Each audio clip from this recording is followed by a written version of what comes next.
Everyone laughed when she said she could hit a dime at 600 yards. They stopped laughing when the SEALs counted 50 bodies through her scope. Before I tell you what happened next, tell me in the comments where you're watching from.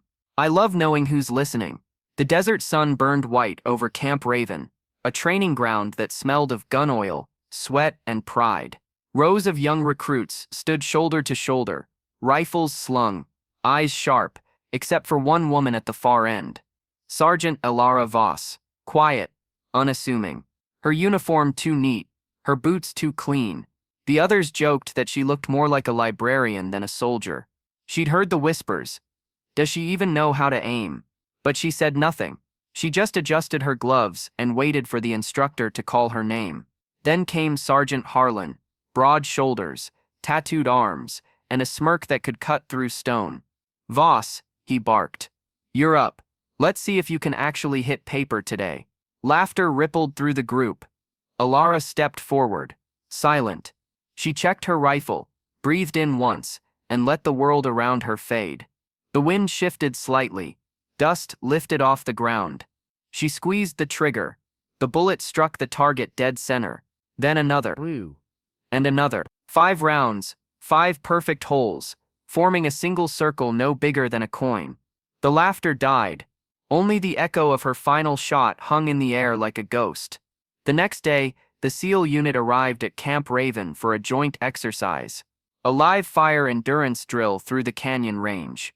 When the roster was read, Elara's name was paired with Harlan's. He rolled his eyes. Guess I'll have to babysit, he muttered. Hours later, under the scorching sun, the drill began. Dust clouds rolled through the canyon. Gunfire cracked in the distance. The team advanced, but the sound of an ambush cut through the radio chatter.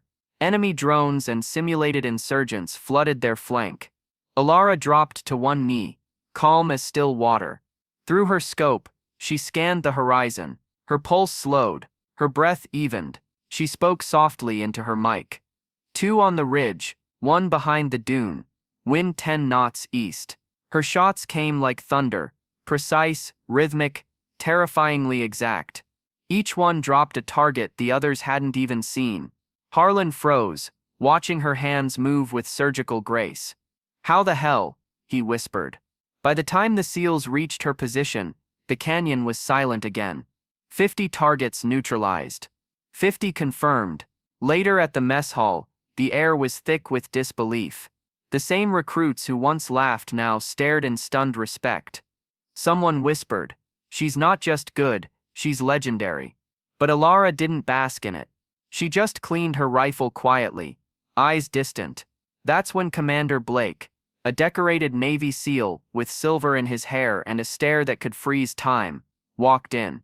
He approached her table, placed his cap down, and said, "Voss, where did you learn to shoot like that?"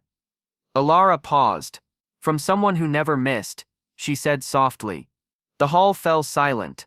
Blake nodded slowly, recognition dawning in his eyes. "Your father, Captain Marcus Voss?" She nodded once. A murmur spread through the room. Captain Voss had been a legend, a sniper who once saved an entire platoon in Helmand, but never made it home. Few knew he had a daughter. Fewer still realized she had inherited his gift. Harlan stood, his voice low. "Why didn't you tell us?" Elara looked up, her gaze steady. "Because I didn't want to borrow his respect. I wanted to earn it." The SEALs stood in silence. Then Commander Blake extended his hand, not in greeting, but in salute. Slowly every soldier followed. That night, as the sun bled into the horizon, Elara sat alone by the firing range. The targets in the distance shimmered in the heat. She whispered, "I did it, Dad."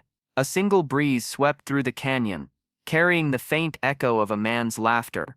Because respect isn't given to the loudest voice, it's earned by the quietest precision.